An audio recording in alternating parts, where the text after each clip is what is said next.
Hello everyone, welcome to another day of video notes. So we are still on Unit 1, but now we're moving on to Day 2, which is all about evaluating expressions.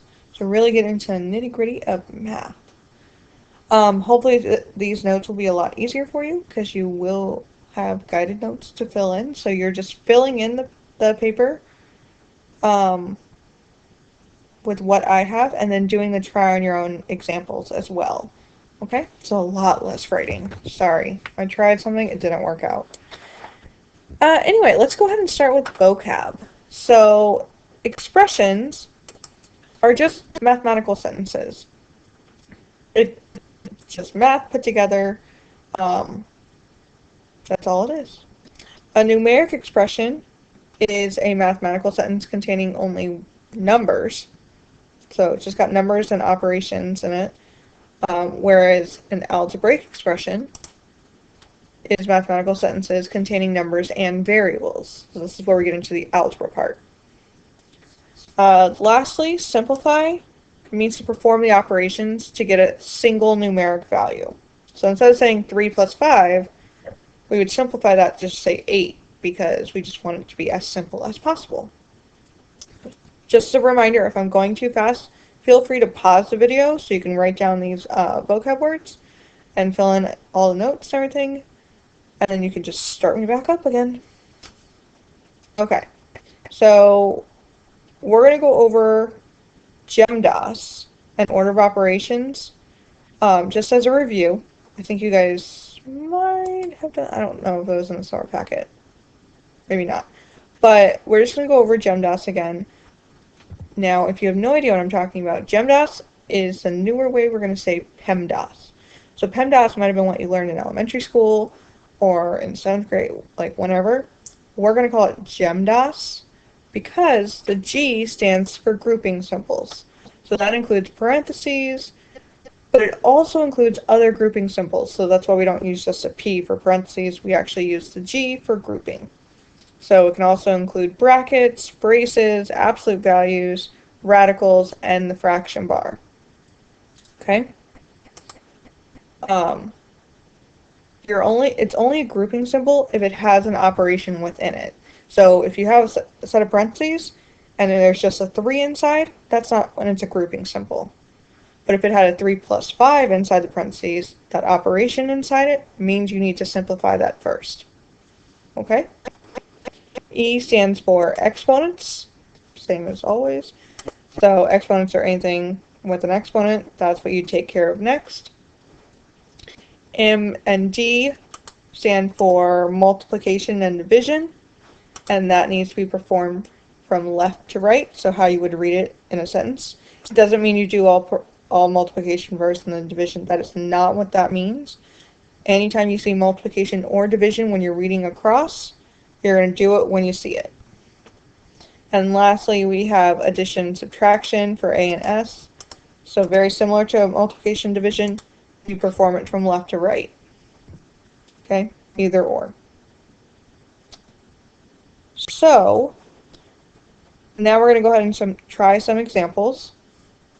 So example 1, we need to simplify 15 divided by 3 times 5 minus 4 squared. Sorry. So we're going to follow GEMDAS. So first we'd look for any grouping symbols, but right now we do not have any. Next we take care of any exponents, which would be the 4 squared. So that's what we're going to do first. Everything else we're going to write exactly how it is. 4 squared is the only thing we're going to change. So we're going to rewrite this mathematical sentence. Just instead of 4 squared, we're going to put 16. So it looks like this. Very large. Next, we move on to the next step, multiplication or division.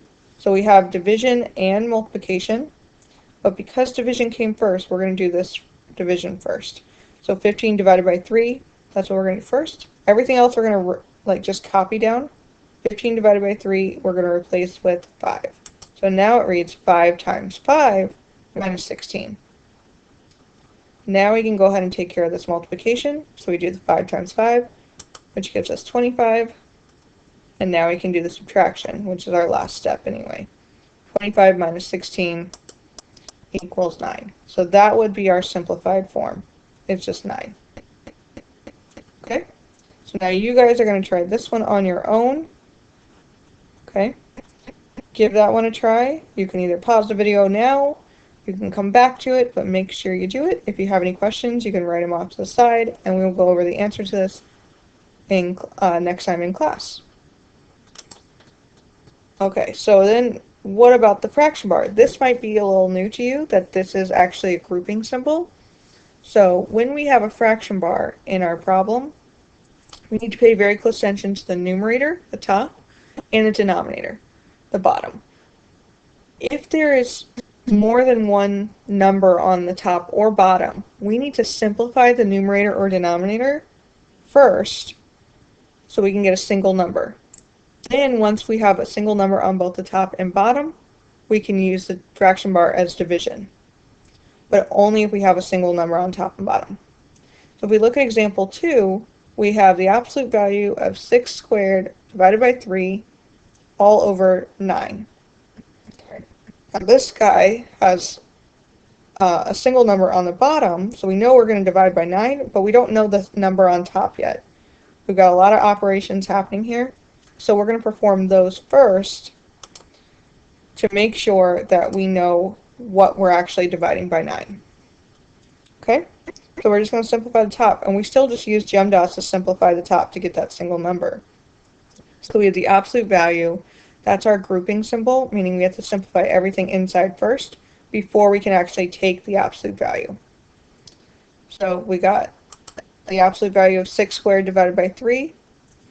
Inside that group, we're still following GEMDAS. We're actually going to do the exponent first before the division, because that's what GEMDAS says to do. So 6 squared is actually 36, and now we can do 36 divided by 3, which gives us the absolute value of 12. Now we can take the absolute value because it's a single number. So the absolute value of 12 is just 12. So really we're having 12 being divided by 9. Now yes, you could do this in the calculator and get the decimal. However, in algebra, you're going to need to get used to just simplifying fractions. Okay? You are more than welcome to leave it as a fraction, especially if it doesn't tell you to do anything else. You can leave it as a fraction, but it must be in simplest form. So 12 over 9, I can reduce and just write it as 4 over 3. Okay? And I got that because I could divide both 12 and 9 by 3. And that's what gave me the 4 over 3. So 4/3 would be my answer. If you got the decimal version, you would get 1.3 repeating. But you'd have to have the repeating bar. Okay? So now you're going to try this one on your own. It's a little bit more complicated because you have to simplify both top and bottom first. And then you can divide. Okay? So give that one a try. Example 3, another one we're just going to simplify. This is a cubed root. Okay? This is a cubed root. So this is really important that we understand that this 3 here is not an exponent on the 5. If it was an exponent on the 5, it would be closer. It's hanging over this little like check mark part of the radical, so we need to make sure we're doing it. It's part of the cube root. Okay? So here's an example where we have the cube root is a grouping symbol. So what that means, not only do we have that, but we also have the fraction bar and the absolute value as grouping symbols. So lots of grouping symbols happening. We're going to go ahead and start on the top and just simplify the top to be a single number, and then we'll do the bottom, and then we can deal with the fraction bar. So on the top, we've got all this happening. We've got the grouping symbol on top, the cube root, so we actually are going to simplify what's inside the cube root first before we take the cube root. Okay, so 32 minus 5, we're going to do that first, and that gives us 27. So now we have negative 3 plus 5 times the cube root of 27 all over negative 4 plus 2. The absolute value of negative 4 plus 2. Now, because the cube root has a single number in it, I can go ahead and take the cube root of 27 and do that. So the cube root of 27, and you guys can do this in your graphing calculator, there is a button on your calculator. I'm trying to remember where it is. If you go to the math button on your graphing calculator, there's a menu and it has the cube root symbol. So you can click that and then you just type in 27. The calculator will do it for you. So we do the cube root of 27 and then we can go ahead and do that. So then we're just going to rewrite everything else. So now we have -3 plus 5 times 3, because 3 is the cube, is what you get when you do the cube root of 27. Now I'm going to go ahead and do the multiplication. So I get -3 plus 15 all over the denominator, and then I can do -3 plus 15, which gives me 12. So now that I have a single number on top, I can worry about the bottom. Again, the absolute value is your grouping symbol, so you're going to go ahead and simplify inside the absolute value first. So I need to do -4 plus 2, which gives me -2. Now I can take the absolute value because there's a single number there. So the absolute value of -2 is just 2. So I have 12 divided by 2. I can do that. It equals 6. Okay? So you guys are going to try this one on your own. Okay? And if you guys have any questions, please write them down. We'll go over them next class on all these try on your own. Again, just a reminder, if you need to, pause the video so you can catch up, or rewind it if you need to go back and look at something. And then you guys could pause the video to try this on your own now, or you can wait until the end. Example 4. Did I skip something? Yeah, I totally did. Yeah, here we go. So now we got some more vocab, because now that was order of operations. Now we're going to get into algebraic expressions and how to simplify them. In order to do that, you need to know order of operations. So that's why we practice that.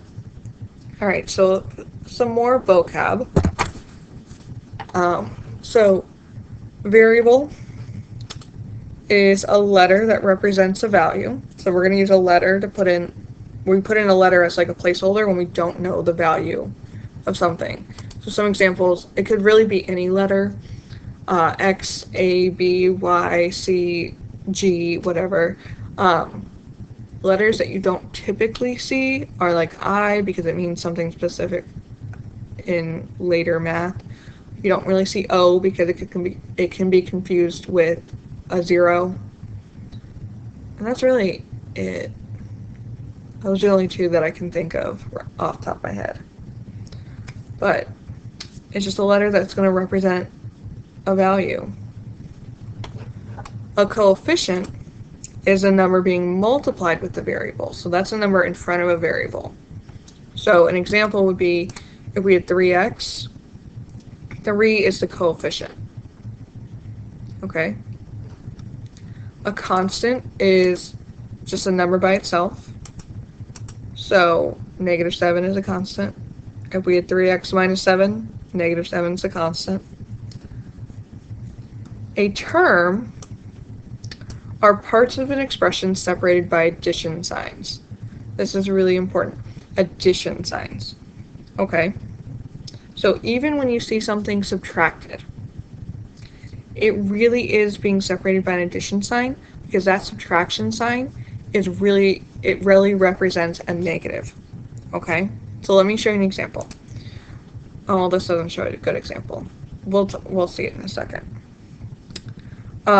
We'll talk more about terms when we talk about combining like terms. So you'll see that soon. So 3x is a term. It is all the stuff being multiplied together for that. That's a term. And then 7 is a term because 3x and 7 are what's being separated by that addition sign. And finally, evaluate is to substitute in a value for variables and then simplify them. So you might be given the value, like here's x in this problem, but it equals 3.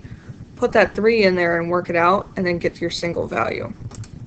So x plus 4, when x equals 6, we're going to plug in 6 for x and then simplify it. Alright, so how do we evaluate an algebraic expression? We are first going to replace each variable with a specific value that is given to us. So they will always, when they want you to evaluate it, they're going to give you a value to plug in. Okay? And when you're plugging things in, you need to use parentheses. Have to use parentheses. I'm telling you this because that will get you a point on your test if you're using parentheses. If you replace it properly and you're using your parentheses properly, you already get a point on your quizzes and tests. Awesome. Step 2, once you put it in the numbers and you've gotten rid of all your variables, you're just going to simplify. And you're just going to use the order of operations. That's all you're doing. Okay? Plug in, simplify. The key term to remember when you're doing this is substitute. You're substituting in a value for a variable, and then you're just going to work it out. Okay, so example 4, evaluate 2ab plus 3ab when a equals 5 and b equals 3. So they told me what a and b are equal to, so I'm going to replace the a and b in the problem with the actual numbers. So that's step 1. I'm going to plug it in. And notice how I use parentheses. It is very important that you do. It doesn't matter if you can do it in your head. This one you might be able to, the next one you might not. So you really want to set up those really good habits. Okay? So now that I have all numbers, I'm just going to go ahead and simplify it just using order of operations. So this first term, basically, this whole first section, it's all multiplication. So I'm going to do 10 times, I'm going to do 2 times 5, which gives me 10. And then I can do the 10 times 3, which gives me 30. Over here, I'm going to work it out. So 3 times 5, it comes first, gives me 15. And then I can do 15 times 3, which gives me 45.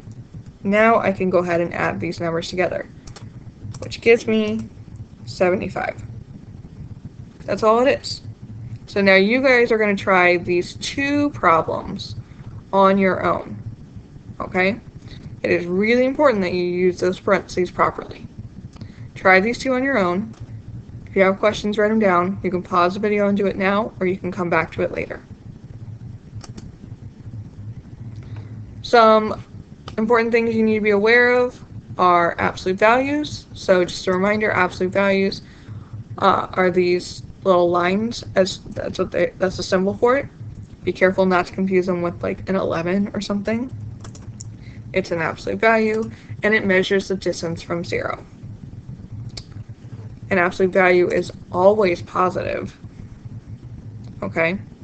So if you've evaluated it and you get a negative, you need to go back and look at it again. I just want to check the time. Example 5. So if I have x equals 1/2 and y equals -3, I'm going to go ahead and plug it in. So I get -3y plus 7, the absolute value of that, plus 2. I'm going to go ahead and plug the stuff in, and now I'm going to go ahead and simplify. So when I simplify this is an example of the absolute value being a grouping symbol. And I have to simplify everything that's in there first. So I'm going to do the -3 times -3 because I want to do multiplication before addition. So now I have positive 9 plus 7. Now I can do the positive 9 plus 7. I get 16. Now that there's a single number, I can go ahead and do the absolute value. So the absolute value of 16 is just 16. And now I can just add 2 at the end, which gives me 18. You guys are going to try these 2 on your own. So go ahead and give that a try. If you need to, you can pause the video and come back to it. Or pause the video and then go to it, whatever. So lastly, our square roots and cube roots. I know you guys have already seen an example of it. Done an example. Just really quickly, some symbols. This is called a radical. It is not called a square root symbol. It is called a radical. It does represent the square root, but we need to use the proper term. So what it's going to tell you is what number that was multiplied by itself gives the radicand, which is the number under the radical. Another radical that you could see would be the cube root radical. That's when the 3 is in the little pocket there, which is telling you what number got multiplied by itself 3 times to give that radicand, which is the number under the radical. When you see an exponent of 2, it means you are squaring something. So you're just multiplying a number by itself. And when you see an exponent of 3, it means you are cubing something. So it means you're multiplying the number by itself 3 times. I know I've gone over the 20-minute mark. I'm sorry. It's a lot of information. So some things you should be aware of are the perfect squares and the perfect cubes based on this root. So if I squared it, 1 times 1 will give me 1. Where'd it go? Where's the 1? There it is. And if I cube it, I also get 1.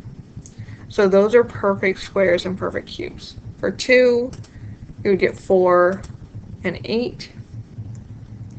3 is 9 and 27. 4 squared is 16 and 4 cubed is, I can't remember, 64. 5 squared is 25 and 5 cubed is 125. 6 squared is 36 and 6 cubed is 216. 7 squared is 49, 7 cubed is 343. No, 343, yeah. 8 squared is 64 and 8 cubed is 512. 9 squared is 81 and 9 cubed is 729. 10 squared is 100 and 10 cubed is 1,000. Those should be pretty quick to recall if you needed to. Okay? Example 6, we're still just evaluating and finding the values of it, so we're just plugging and chugging. I use that expression a lot, plug and chug. So I'm going to go ahead and replace any variable with the value it's supposed to be replaced with. So I have -2 times the cube root of 64 plus -5 squared. So I've got multiplication with the cube root, and then all the stuff under the cube root I need to do first because the cube root is a grouping symbol. So I've got addition and I've got squaring. I'm going to take care of the exponent first. -5 being squared, -5 times -5 gives me positive 25. And now I can add it together, 64 plus 25. Does not give me that. Gives me 89. And then I can take the cube root of it because now it's a single number. And that cube root doesn't come, it's not a perfect cube, so it's going to come out to be a decimal. So I'm going to round to the nearest 10. It gives me 4.5. So now you're going to go ahead and multiply. -2 times 4.5 is about -9. Okay? And that's my answer. Now you guys are going to try these two on your own, and that's it for the video. If you guys have any questions, please write them down. I'm sorry it was very long. It was a lot of information, a lot of vocab. Most of it you probably already knew. But if you guys have any questions, write them down. We'll go over it next class, and I'll see you then. Bye!